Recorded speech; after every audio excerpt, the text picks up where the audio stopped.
Bonjour à tous, c'est Ambre et bienvenue dans ce nouvel épisode de Myself First, le podcast 100% bienveillance, amour de soi et développement personnel.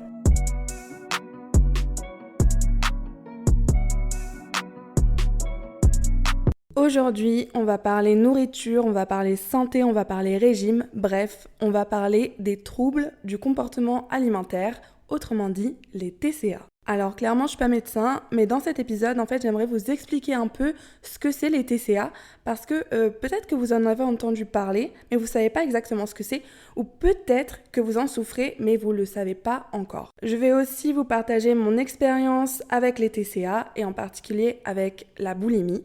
Alors, bon, je vous le dis tout de suite, j'ai pas de solution miracle pour sortir de la spirale infernale des TCA, parce que moi-même, j'ai encore beaucoup de problèmes avec la nourriture. Mais en fait, je sais qu'en parler et écouter les gens qui ont les mêmes problèmes, ça fait du bien en fait. Du coup, dans cet épisode, je vais vraiment me confier sur un sujet délicat, mais qui est très très important, je trouve. Donc, si jamais vous vous reconnaissez dans mes propos, n'hésitez pas à venir m'en parler sur Instagram pour qu'on se soutienne mutuellement ou qu'on puisse en discuter. Alors cet épisode, c'est le premier d'une longue série, je pense, sur les TCA, parce qu'il y a tellement de choses à dire que je ne vais pas me limiter à un seul épisode. J'aimerais aussi avoir plusieurs guests qui viennent nous parler en fait de leur expérience avec les TCA. Mais aujourd'hui, ça va être l'épisode d'introduction, donc je vais vous expliquer ce que c'est les TCA, les différentes formes de TCA comme la boulimie, l'hyperphagie ou l'anorexie. Et ensuite, je vais vous faire mon témoignage en fait de mon expérience avec les TCA. Et aussi, dans la dernière partie de l'épisode, je vais vous dire en fait les choses et les pensées que me font avoir les TCA et qui sont pas normales du tout. Mais pour tout vous dire, il y a quelques semaines, je suis tombée sur un TikTok d'une fille qui expliquait tout ce que les TCA lui faisaient faire, qui sont pas du tout normales. Et je me suis reconnue dans ce qu'elle a dit. Et je sais pas, le fait de savoir que j'étais pas la seule à faire des choses bizarres comme ça m'a fait tellement de bien que je me suis dit que peut-être que vous aussi, si je vous en parlais, ça vous ferait du bien. Donc voilà, restez bien jusqu'à la fin de l'épisode et on commence tout de suite.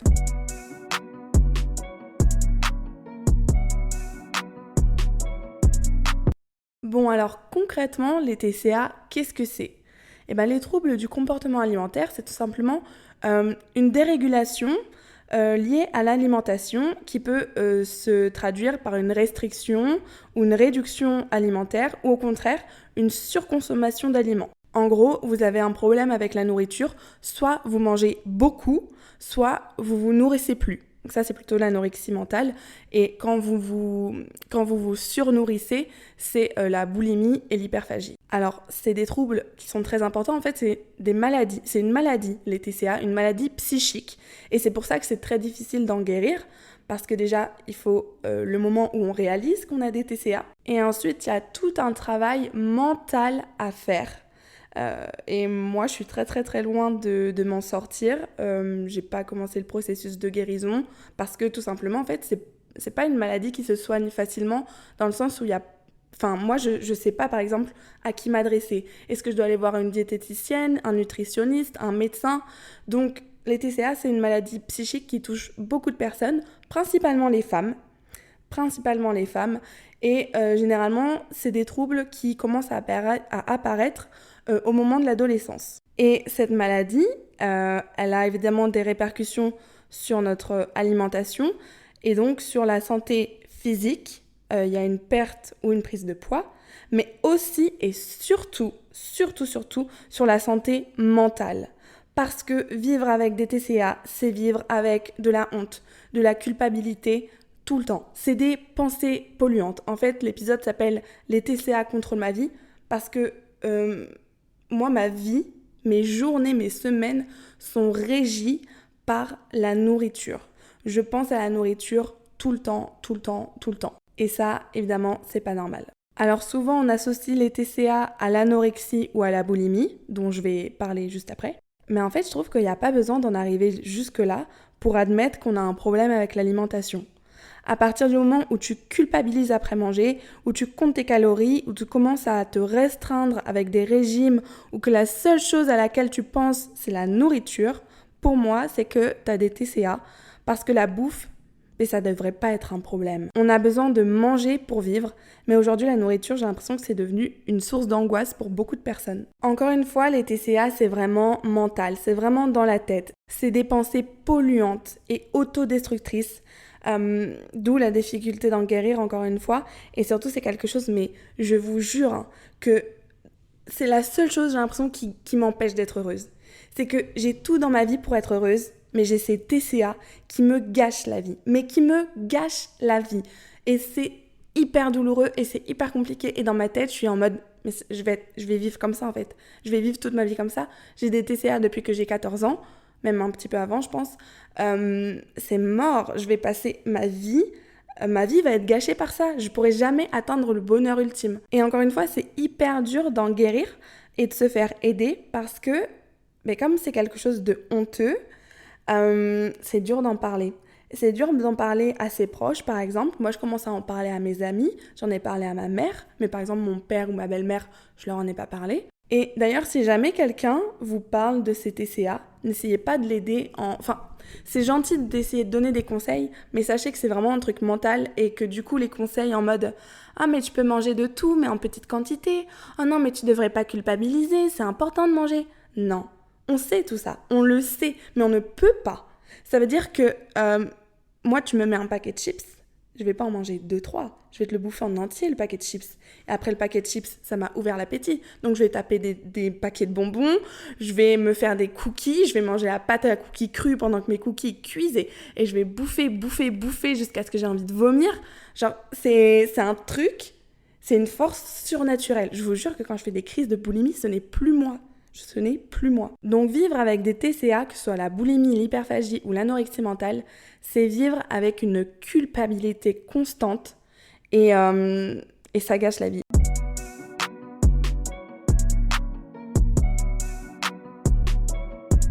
Alors, je vous ai dit qu'il y avait plusieurs types de TCA et je vais vous les présenter tout de suite. Le plus connu, on va dire que c'est l'anorexie.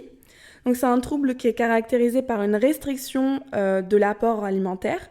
Et en fait, t'as une peur intense de prendre du poids. Et donc, soit tu vas arrêter de te nourrir, soit dès que tu manges, tu vas te faire vomir ou tu vas avoir un comportement compensatoire. Tu vas prendre des laxatifs, tu vas tout faire pour te vider, pour pas avoir le temps de digérer, pour ne pas prendre du poids.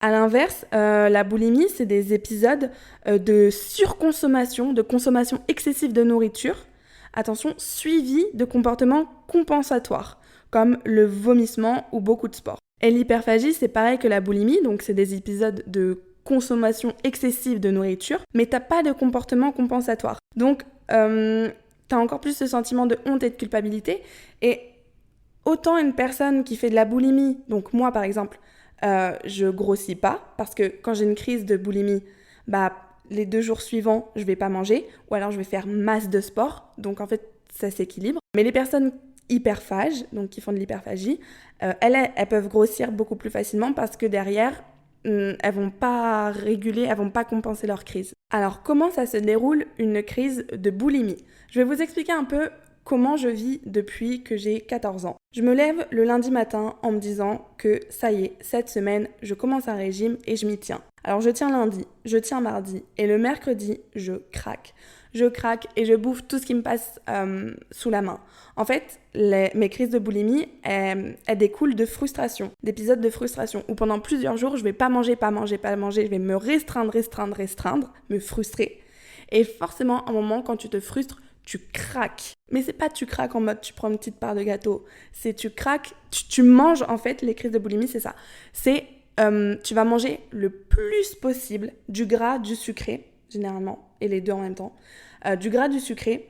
Tu manges le plus possible, le plus vite possible et tu le fais en te cachant. Si vous saviez le nombre de soirs que j'ai passé dans ma chambre ou dans mon appartement à me goinfrer de chips, de céréales, de bonbons, de cookies, de tout ce que vous voulez, hop, je mange vite et évidemment tu finis tous les paquets.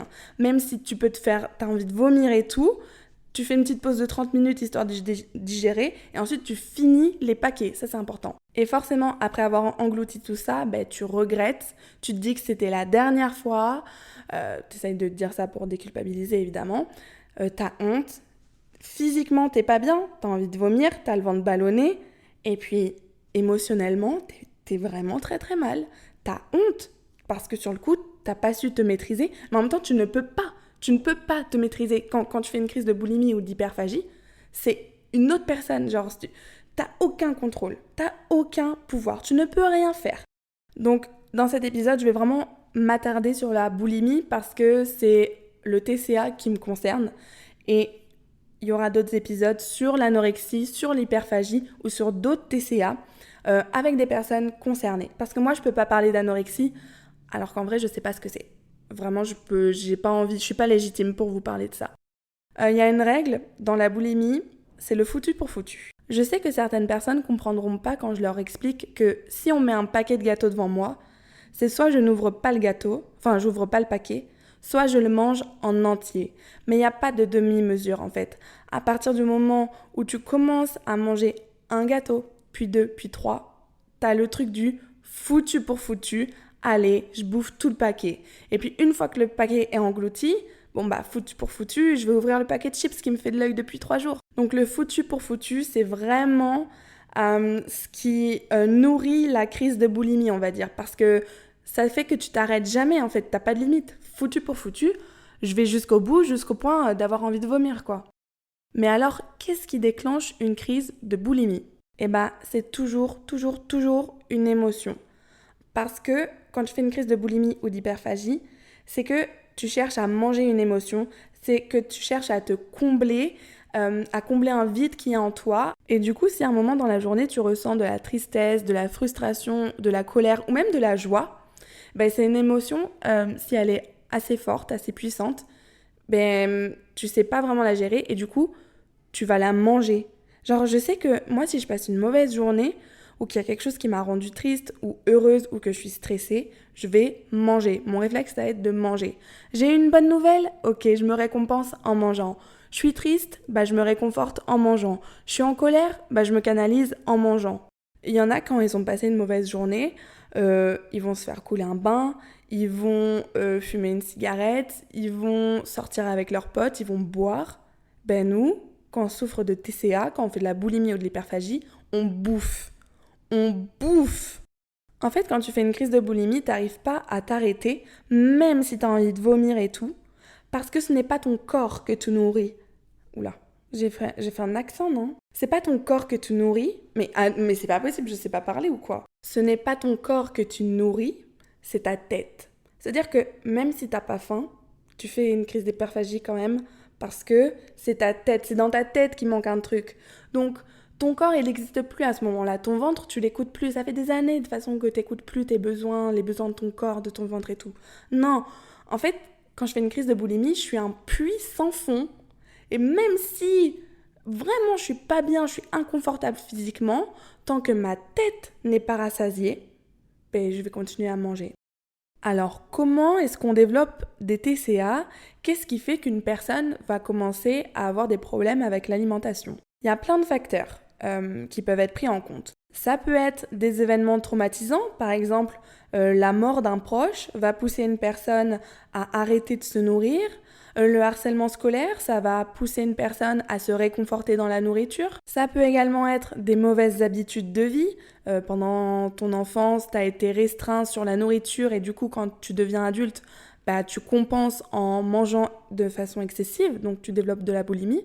Ça peut être des problèmes comme la dépression qui t'empêche de te nourrir, ou alors le stress permanent qui fait que tu bouffes tout le temps ou que tu bouffes plus du tout. Enfin, donc ça peut être plein de choses. Mais aujourd'hui, je pense que le facteur qui déclenche le plus les TCA, ce sont les réseaux sociaux. Grandir avec les réseaux sociaux, c'est compliqué parce que, en fait, on s'identifie aux influenceuses qui ont des corps parfaits, aux mannequins qui sont anorexiques et aux filles qui photoshopent leur corps. Donc notre réalité, notre vision du body goal, elle est biaisée. Le body goal, il n'existe pas, ou en tout cas, si il existe, un body goal, c'est un corps qui est sain, en bonne santé. Ok, c'est pas un corps avec des formes, c'est pas Kylie Jenner, c'est pas Kendall Jenner non plus. Un body goal, c'est un corps en bonne santé.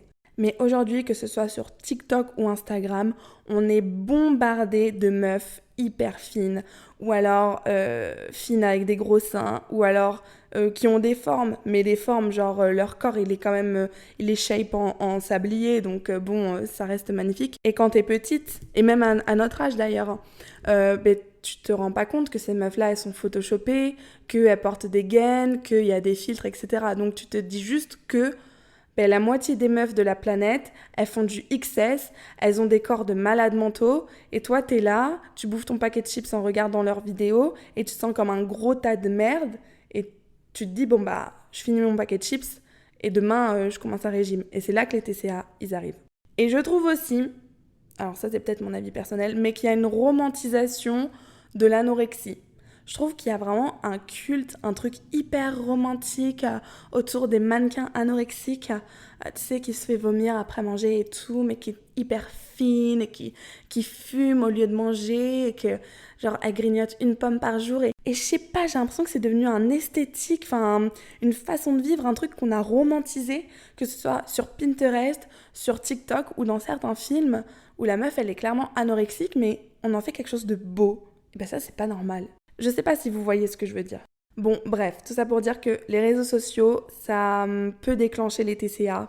Et je trouve que c'est le facteur le plus important aujourd'hui dans le développement des TCA chez les jeunes filles. Parce qu'encore une fois, ce sont les filles qui sont plus touchées par les TCA que les hommes.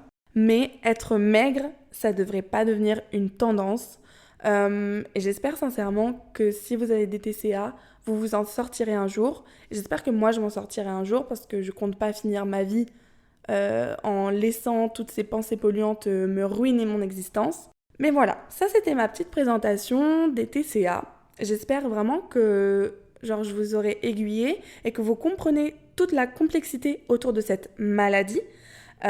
Qui à la fois te gâche la vie, mais en même temps c'est trop compliqué d'en parler ou d'en sortir parce qu'on ne sait pas comment faire. Et puis surtout tu peux pas t'en empêcher et ça se règle pas du jour au lendemain, c'est vraiment un truc, je pense, il faut passer par une thérapie pour s'en sortir.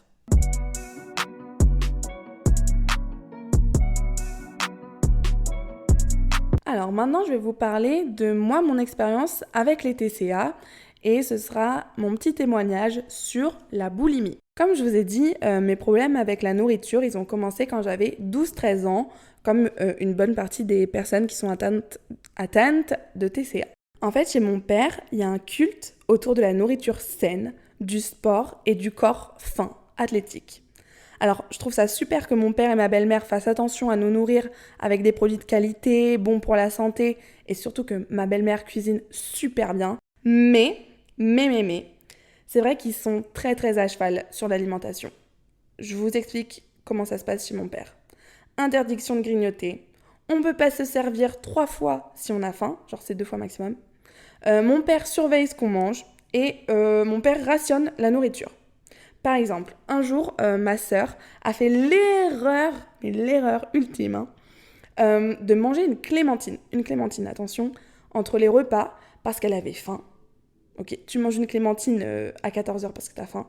Et ben mon père, ce grand fou, je vous jure que c'est vrai, il a débarqué à table avec le panier de fruits en disant « Je sais que quelqu'un a mangé la clémentine. Je les avais comptées et je sais qu'il en manque une. » Et ma sœur, elle était trop mal et genre elle a pas osé le dire tout de suite parce que vraiment, genre c'est devenu le procès de la clémentine. Et genre, donc ça c'est pour dire que mon père, il surveille ce qu'on mange. Et pareil, chez mon père, quand on lui demandait, parce qu'il y a eu une révolution depuis, quand on lui demandait un bout de pain pour saucer notre assiette, il nous coupait une rondelle de baguette, mais vraiment 3-4 cm, pas plus. Au point qu'un jour, il s'est passé ce qu'on a appelé la révolution du quignon. Et en fait, c'est ma sœur qui a dit à mon père que en fait, c'était ridicule de nous donner des morceaux de pain aussi petits. Enfin, je sais pas, vas-y, balance la baguette et viens, on fait des grosses tartines de pain et on sauce notre assiette, tu vois. Alors aujourd'hui, on en rigole du scandale de la clémentine et de la révolution du quignon. Mais c'est juste pour vous expliquer un peu le contexte dans lequel j'ai grandi. Et on n'était pas du tout maltraités. Hein. Attention, j'adore mon père. C'est juste que des fois, il fait des fixettes bizarres. Et du coup, je me sentais toujours frustrée chez lui. J'avais peur de manquer de nourriture. Donc je grignotais tout le temps. C'est vrai que j'ai vraiment ressenti de la frustration au niveau de l'alimentation. Et encore aujourd'hui, je vais m'acheter plein de bonbons et de sucreries en cachette quand je suis chez mon père pour manger après les repas. Et j'ai tellement peur de me prendre une remarque sur ce que je mange que je me souviens, il y a 2 ans, je travaillais dans une pizzeria et des fois, je ramenais des pizzas pour manger à la maison et j'allais jeter la boîte de pizza dans la poubelle à l'autre bout de la rue pour cacher les preuves de mon crime. Donc, c'est que des trucs comme ça. De toute façon, à partir du moment où, en tant que parent, t'essayes d'interdire des trucs à ton enfant, il va les faire, hein, mais juste en cachette, donc c'est nul. En fait, chez mon père, comme je savais que j'allais être frustrée au moment du dîner, je prenais des gros goûters. Genre vraiment, c'est là où j'ai fait mes premières crises de boulimie. Mais je réalisais pas que c'était pas normal à ce moment-là. En fait, donc je savais que j'allais être frustrée au moment du dîner et que j'aurais faim après le dîner, parce que je pouvais pas me resservir. Donc je prenais des maxi goûters, genre vraiment je me gavais de tartines de pain, de beurre, de chocolat jusqu'à en avoir mal au ventre.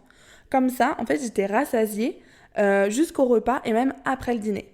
Donc comme j'avais peur de manquer de nourriture, j'essayais de manger le plus possible en un minimum de temps parce que bon, attention, à tout moment, mon père revenait du travail.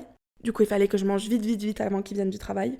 Et je me cachais évidemment et après j'avais mal au ventre et tout, mais au moins, j'avais plus faim. Donc voilà, ça c'était mes premières crises de boulimie. Je me souviens exactement des goûters que je faisais. Je savais à quelle heure mon père revenait du travail, donc... Non mais c'est une dinguerie en vrai, parce que je parle au passé, mais encore aujourd'hui, des fois quand je suis toute seule chez moi, je sais pas, vers 18h j'ai faim, et je descends en bas, je me fais une tartine de pain, et là j'entends mon père ou ma belle-mère qui rentre du travail.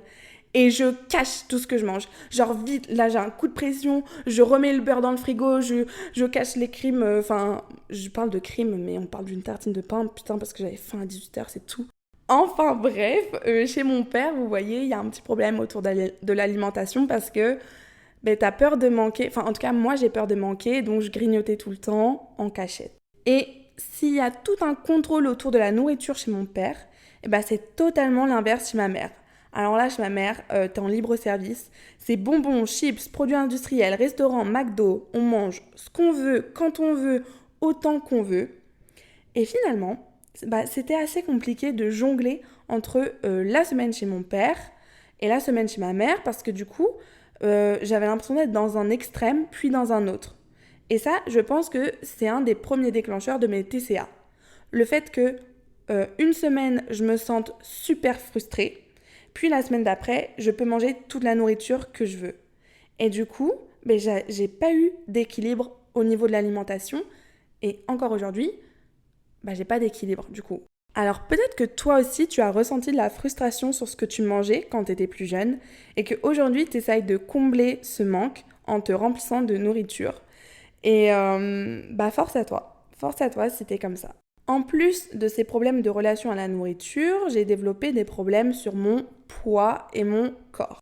En fait, je suis pas grosse, mais genre, je suis bien en chair, on va dire. Enfin, je sais pas, j'ai une bonne petite bouille, genre je pourrais jamais être fine, je pourrais jamais être skinny, vous voyez. Mais j'ai un physique sportif, athlétique, genre je suis bien en chair, vous voyez, mais je suis pas grosse, mais je suis pas fine non plus. Et du coup, dès 13-14 ans, j'ai commencé à faire des régimes. Et je me souviens très bien, je m'étais inscrite sur le groupe Facebook de Sissi Mua. Genre, j'avais 14 ans, les meufs, elles en avaient 52. Euh, et je suivais le même programme qu'elles, parce que je me trouvais trop grosse. Alors que objectivement, genre j'avais un corps de fou malade, genre vraiment. En plus, à cette époque-là, je faisais de l'athlétisme, donc vraiment le body goal pour le coup. Enfin non, j'ai dit que le body goal ça n'existait pas, mais vous avez compris ce que je voulais dire. Et donc c'est vers 13-14 ans que j'ai commencé à développer ce truc de lundi je suis au régime, mardi je tiens, mercredi je craque, jeudi je culpabilise, vendredi c'est l'apéro, samedi dimanche, foutu pour foutu, je commencerai un autre régime lundi prochain. Et ces complexes autour de mon poids, en fait, ils viennent surtout du fait que je me suis toujours sentie comme la grosse de la famille. Alors qu'encore une fois, objectivement, mon corps est magnifique. J'ai un physique sportif avec des formes. Bon, voilà.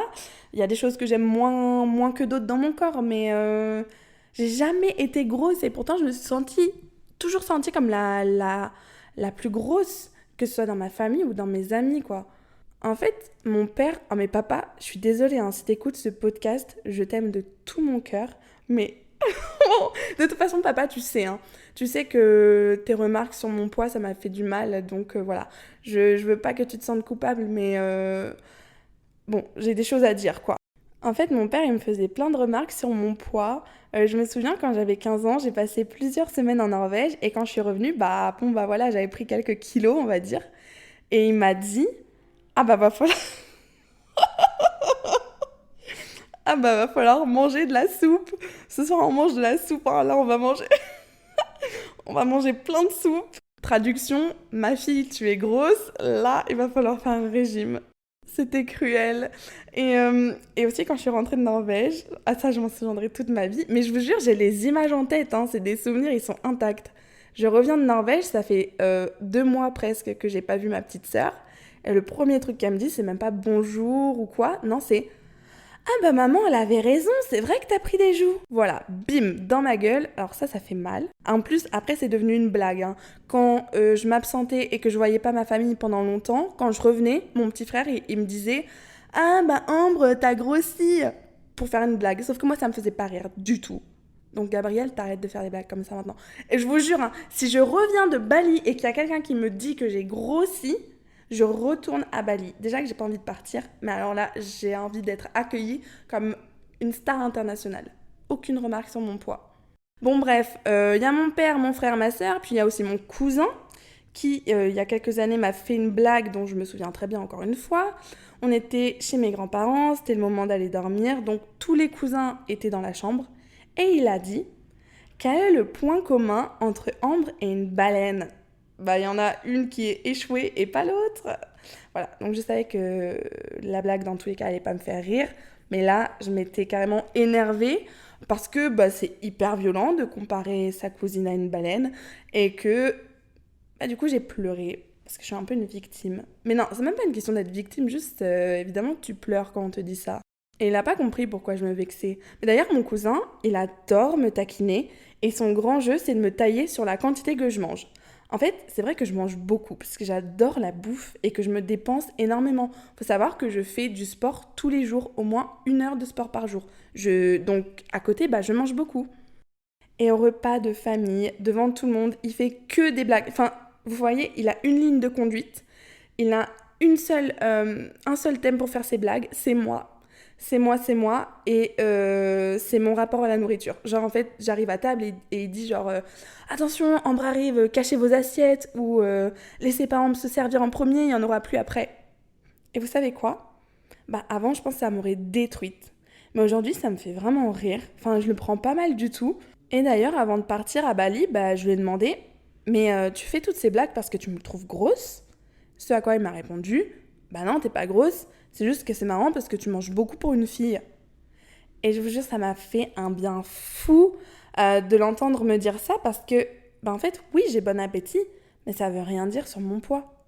Bref, dans ma famille, on m'a toujours plus ou moins fait comprendre que j'étais bien en chair, quoi, que j'avais un bon appétit, que je devais faire du sport. D'ailleurs, maintenant, quand mon père me demande «Alors Louloute, tu continues à faire du sport?» Bah mon premier réflexe, c'est de me dire «Putain, merde, j'ai grossi. Oh là là, il dit ça parce que j'ai pris du poids, mais je comprends pas parce que je fais hyper attention à ce que je mange en ce moment et tout, mais...» Parce que oui, avant, mon père, quand il me demandait si je faisais du sport, c'était en mode tu devrais faire du sport. Je voyais dans ses yeux le jugement. Et puis même, j'ai plus toutes les remarques en tête, mais mon père, voilà, il m'a lancé plusieurs scuds comme ça, tac, tac, tac, bim, bim. Il m'a mis KO sur les remarques sur mon poids, mon corps, comment je mangeais, etc. Donc maintenant, en fait, dès qu'il me demande si je fais du sport, tout de suite, je me dis « Ah, je suis grosse ». Et de toute façon, dès qu'on me fait une remarque sur mon corps ou sur ce que je mange, j'ai mon système d'alerte qui est en mode oula, la personne me dit ça parce que je suis grosse, parce que je mange trop, parce que ceci, cela, je suis pas assez bien et tout dans mon corps, machin. En fait, pour moi, la validation suprême, elle vient de mon père et de ma belle-mère. Et je pense que je me sentirai fine seulement le jour où mon père me dira que j'ai maigri. Genre, vous savez, comme mon père, il me faisait des remarques, et que mon cousin me faisait des remarques, et que les garçons à l'école me faisaient des remarques, bah, j'ai développé, mais ça j'en parlerai dans un épisode prochain parce que c'est hyper intéressant, mais j'ai développé ce besoin de validation masculine.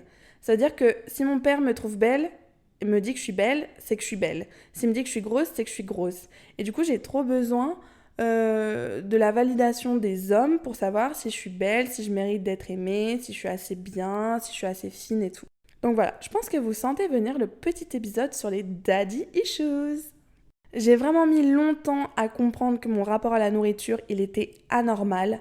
J'ai réalisé ça vraiment il y a 1 an et demi quand je suis tombée sur plusieurs articles et vidéos sur la boulimie et que je me suis reconnue et que je me suis renseignée sur le sujet. Et il y a plein de choses que les TCA me font faire qui ne sont pas normales et dont je vais vous parler tout de suite. Mais voilà, c'était un peu mon témoignage sur comment mes TCA se sont développés. Donc, mon rapport à l'alimentation qui était un peu biaisé quand j'étais petite parce que à la fois j'étais frustrée et à la fois j'avais accès à beaucoup de nourriture quand j'étais chez ma mère. Et puis il y a aussi eu toutes les remarques sur mon poids et mon corps qui m'ont fait sentir que j'étais trop grosse et que du coup je mangeais trop aussi. Et donc que je devais faire des régimes et que je devais arrêter de manger.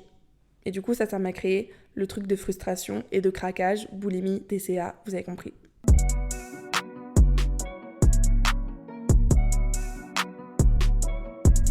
Bon alors, les choses bizarres que me font faire les TCA. On va en parler tout de suite. Attention, ce que je vais vous dire, ça peut vous choquer. Ok, donc s'il vous plaît, pas de jugement.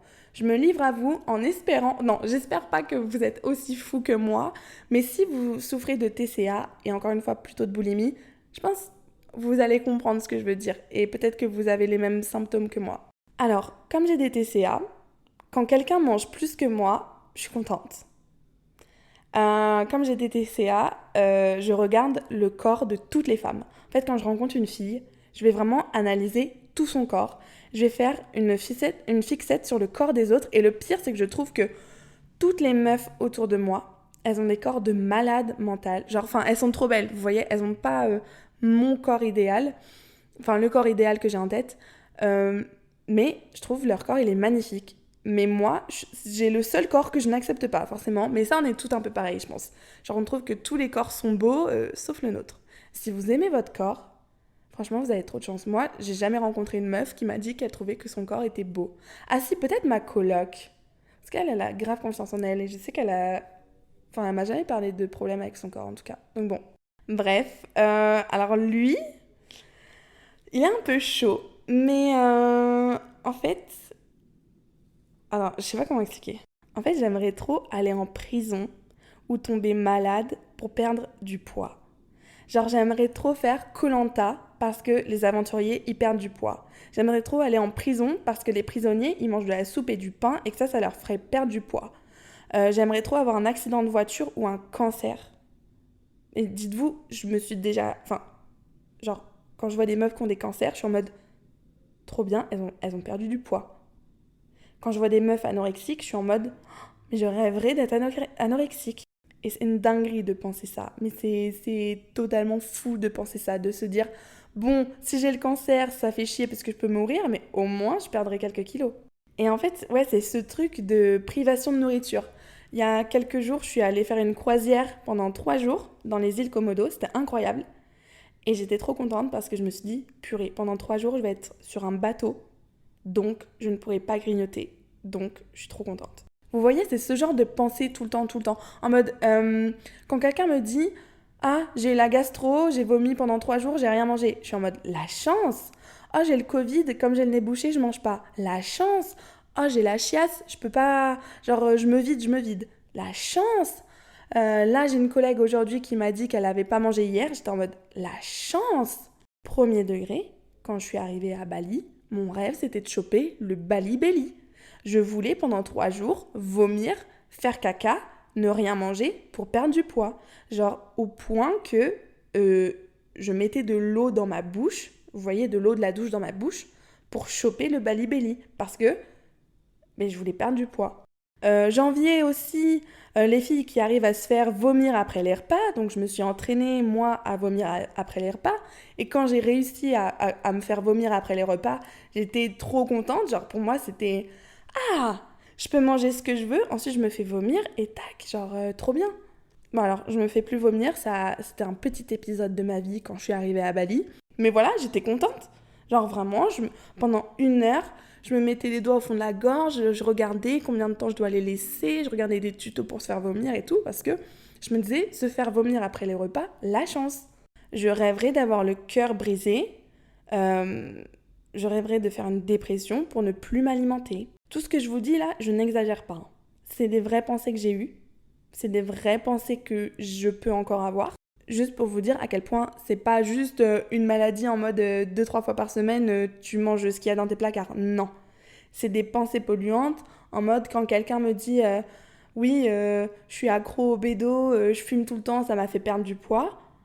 Quelqu'un m'avait dit ça un jour, j'étais en mode ok, ben je vais commencer à fumer. Je vais commencer à fumer du shit pour perdre du poids. Un autre truc que je fais, c'est que je me nourris virtuellement. En fait, quand je suis dans mes phases où je me frustre avec la nourriture, je tape sur TikTok What I eat in a day et je regarde des grosses américaines, vous voyez, des américaines en obésité, qui montrent ce qu'elles mangent pendant la journée et qui se goinfrent de hamburgers, de tacos, de pudding, etc. Et en fait, les voir manger, c'est comme si moi, ça me nourrissait, vous voyez. C'est généralement vers 23 h, enfin avant d'aller dormir, genre j'ai faim, mais je veux pas manger. Du coup, je regarde ce qui se passe sur les réseaux sociaux, je regarde d'autres personnes manger et ça me nourrit virtuellement.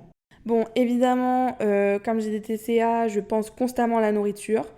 Qu'est-ce que je vais manger? Quand est-ce que je vais manger? Genre là, ce matin, je me suis réveillée. Ma première pensée, c'était qu'est-ce que je vais manger aujourd'hui? Quand est-ce que je mange? Est-ce que là, je peux commander à manger parce que j'ai faim, mais en même temps, il est tôt, donc j'ai pas envie de manger tout de suite. Mais enfin bref, je pense tout le temps à la bouffe, voilà, c'est tout. Je fais en sorte de prendre des repas, les repas les plus copieux. Genre, je m'en fous de la qualité. Moi, je veux juste la quantité, vous voyez. Je fais tout le temps le rapport quantité-prix pour me remplir au maximum. Je fais plusieurs combos. Genre, par exemple, si je vais au McDo, je vais tester toutes les combos. Qu'est-ce qui me remplit le plus pour le moins cher? Et pour moi, un repas, il est terminé quand je suis pleine à craquer. Genre, je peux pas sortir de table en étant simplement rassasiée. Genre, non, il faut que vraiment je me sente full. Et d'ailleurs, je ne peux pas ne pas finir mon assiette. Ça veut dire si j'ai plus faim, vous inquiétez pas que je vais aller jusqu'à la dernière part de mon gâteau, jusqu'à la dernière bouchée de mon plat de pâtes. Je ne sais pas juste m'arrêter quand j'ai plus faim, mettre dans un petit tupperware pour manger plus tard. Non. Je vais finir mon assiette coûte que coûte, même si j'ai envie de vomir. Comme je pense tout le temps à la bouffe, si tu me dis qu'on va au restaurant dans 3 jours, le soir même, t'inquiète pas que je suis sur le site web du restaurant et que je connais le menu par cœur et que je sais déjà ce que je vais manger pour dans 3 jours. Et évidemment, je culpabilise après avoir mangé, je me cache quand je fais mes crises de boulimie, j'en parle à personne.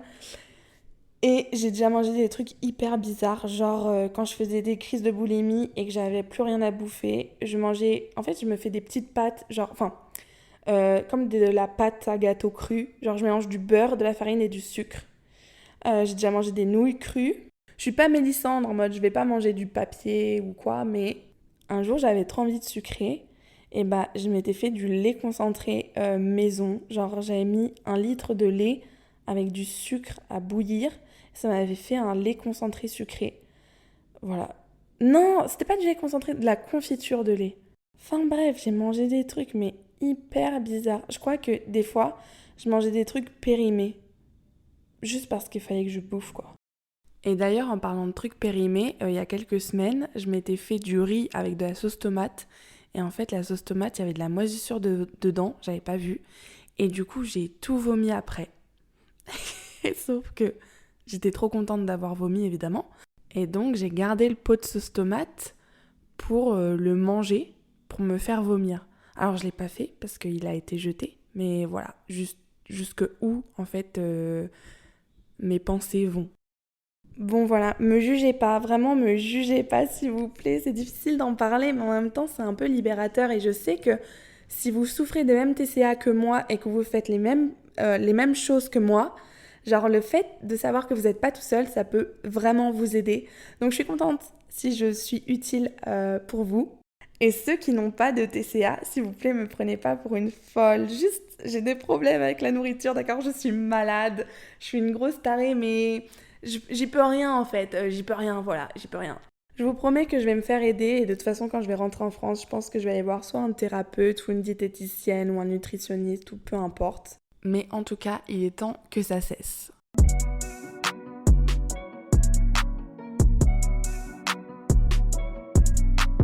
Bon, voilà mon petit témoignage sur mon rapport à la nourriture et sur les TCA. Je suis sûre que certains d'entre vous allez se reconnaître dans ce que je dis, donc j'espère que vous vous sentez moins seul maintenant. Je pensais pas que l'épisode durait aussi longtemps, donc j'espère vraiment que ça vous a plu et que vous êtes restés jusqu'au bout. Encore une fois, c'est le premier épisode d'une longue série sur les TCA.